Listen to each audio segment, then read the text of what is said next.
folks, welcome back with example 6. So let's go ahead, solve this quadratic inequality. And I'm going to go ahead and use a sign pattern rather than doing it graphically. Now keep in mind, if you prefer creating a graph of this parabola and looking for where it's either below or on the x-axis, great. I personally prefer doing sign patterns, so I'm just going to do this strictly algebraic. And when it goes algebraic, what you want to do is you want to figure out where is your parabola or your quadratic expression equal to 0. So I want to set x squared minus 2x minus 15 equal to 0. And I'm going to get these specific x values that I will eventually put on my sign pattern. And again, a sign pattern, we discussed it in example 5. A sign pattern is taking this parabola, and I'm just gonna draw a quick sketch, right? This happy face parabola, it's squishing it down so that we just see the x-axis, and we only care about the signs of y, meaning I only care if y is positive, 0, or negative, right? If my graph is above the x-axis, on the x-axis, or below. So I'm gonna erase my little graph of a parabola. But because it is a happy face, I should not a happy face. If I graphed it, it's an upward facing parabola because that lead coefficient is positive. Then I know my graph went above, below, above. I mean, I guess in theory, actually, JK, I'm going to go on a little tangent here. If I did have I could have a parabola that was only ever above if it never crossed the x-axis. But let me not go off on a tangent here. So there's all sorts of possibilities. All right, in that case, if you tried to apply the quadratic formula, you would get imaginary numbers for your roots because you would have no real zeros. And then your sign pattern would always be positive. Okay, but let me get back to this sign pattern. Went off on a tangent. Okay, got my quadratic expression, set it equal to 0. I want to see where this thing is on the x-axis. I can factor, or I can use the quadratic formula. I'm going to go ahead and factor into x minus 5x plus 3. Is 0, so I get x equaling 5 or negative 3. So let me go make my sign pattern. Now instead of writing an x and y axis for my sign pattern, I'm going to write an x-axis with a smushed y-axis, right? Not a technical term. It's a me term. It's a Miss Abreu term. So I've got my x-axis written here, so I'm going to put x's below, and I'm going to put the signs of this quadratic expression above. And the x's that I care about are negative 3 and 5, all right? And when x is negative 3, x squared minus 2x minus 15 is 0. When x is 5, x squared minus 2x minus 15 is 0. That's how we found these two numbers, right? We set that expression to 0. So those are the quote-unquote signs up there. It's neither positive nor negative, it's 0. And if I found all the zeros, the idea is every other place must have a positive y value or a negative y value. So there's either a positive or negative here, positive or negative here, positive or negative here. And we don't know if this goes plus, plus, plus, minus, minus, minus, minus, plus, plus, minus, minus, plus. It could be any combo.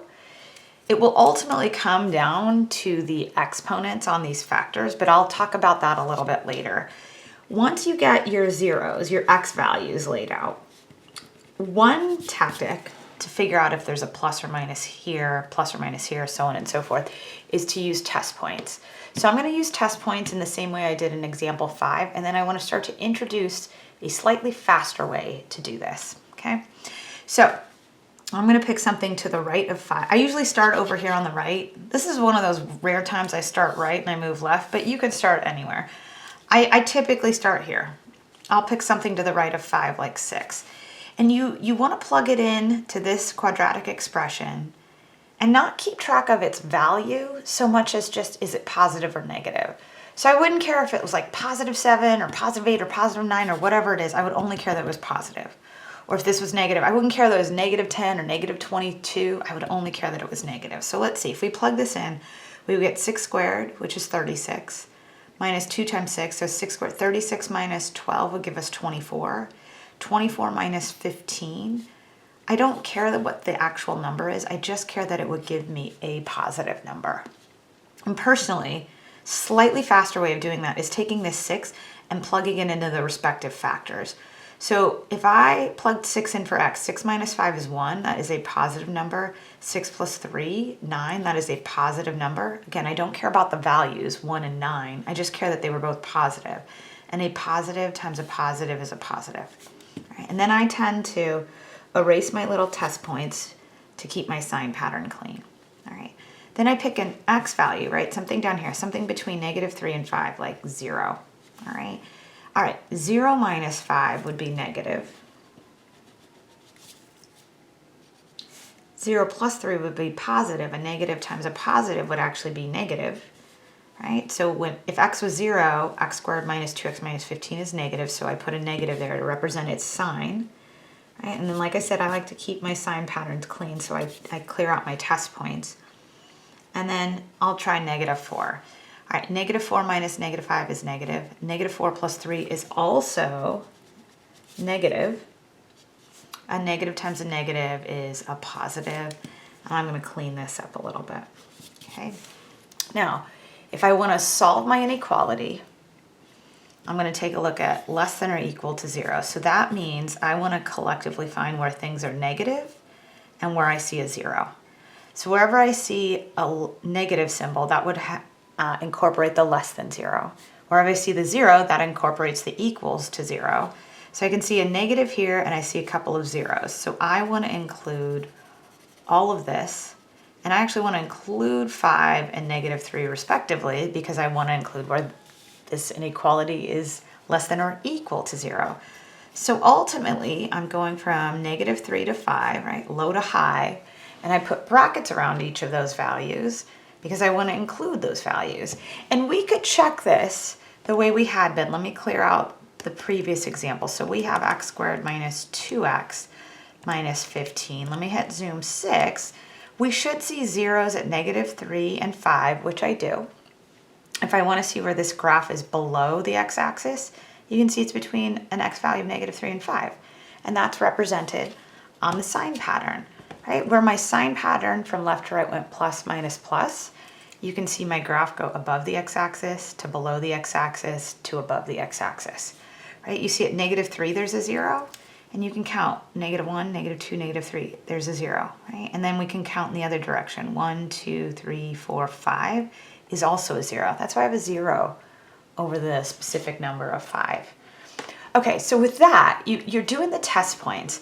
I want to just start to preview a faster way of doing this. And I want to also say, if you like the test points, and when I say test points, when I was picking things like 6, 0, I think I did -4, keep the test points. That will always work. But as you start to do these more and more often, you're going to see some patterns. So you saw this in example 5 and now in example 6. You see these alternating, okay? So I'm going to just write out here, whenever you have an odd power on your factor, and I'll explain a little bit more what that means, all right? You're going to alternate signs. And can we see that? I think we can see that word. And when you have an even power on your factor, all right, that's when you're going to keep, or I'll just say not alternate signs. Let me put alternate signs. I didn't write the word here. Alternate signs. And here you're going to not alternate signs.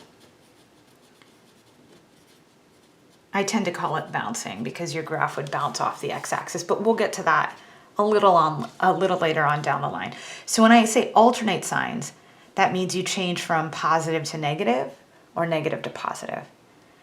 And we haven't encountered one of these yet where we don't change signs across a 0, but we'll talk about that again a little later as we develop this.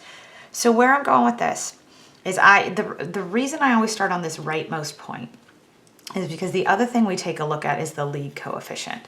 All right, so if your lead coefficient of your highest term, and in this case we've got quadratic, so it's the squared term, if it's positive, you put a positive there. If it's negative, you put a negative there. So because this lead coefficient is secretly +1, I knew I was going to put a positive here. Right, now just to give you a counter, if this had been -x squared, I would have put a negative here. So for me, instead of using test points to get this plus here, I just look at the lead coefficient. I said positive, I put positive. All right, now I want to talk about this odd even. All right, so this is the one time I'm going to move right to left. And as I start to move right to left, all right, As I start with my lead positive, I come across this 5. This 5 came from a factor of x minus 5, all right? And technically, x minus 5 was raised to the first power, all right? It wasn't squared. I'm going to erase these negative signs so they're not in the way. It wasn't like this was x minus 5 squared or x minus 5 to the 4th times x plus 3 cubed. These were both having powers that were just 1, right? Exponents were 1 here. So because this 5 came from this factor, and because this had an odd power, I'm going to alternate signs. So I knew if I started plus here, I was going to alternate to minus. This negative 3, this 0, came from the factor of x plus 3, which also had an odd power, which means as I move this time right to left, I'm going to change from negative to positive because I am going to alternate signs. You either alternate from positive to negative or negative to positive, just depending. All right, and we're going to continue to see examples where we have this come into play. So as we move through the rest of the examples in here, you're going to see this odd power, even power, and lead coefficient idea come into play. And again, if you don't like this, right, just plug in numbers. That will always work. But I would just kind of put out there that if you can start to see how to use this lead coefficient and this even and odd power idea, you can get through these sign patterns faster. But I'd sooner you got through them correctly rather than faster. So make sure you're using what works best for you, okay? Thanks so much. Bye.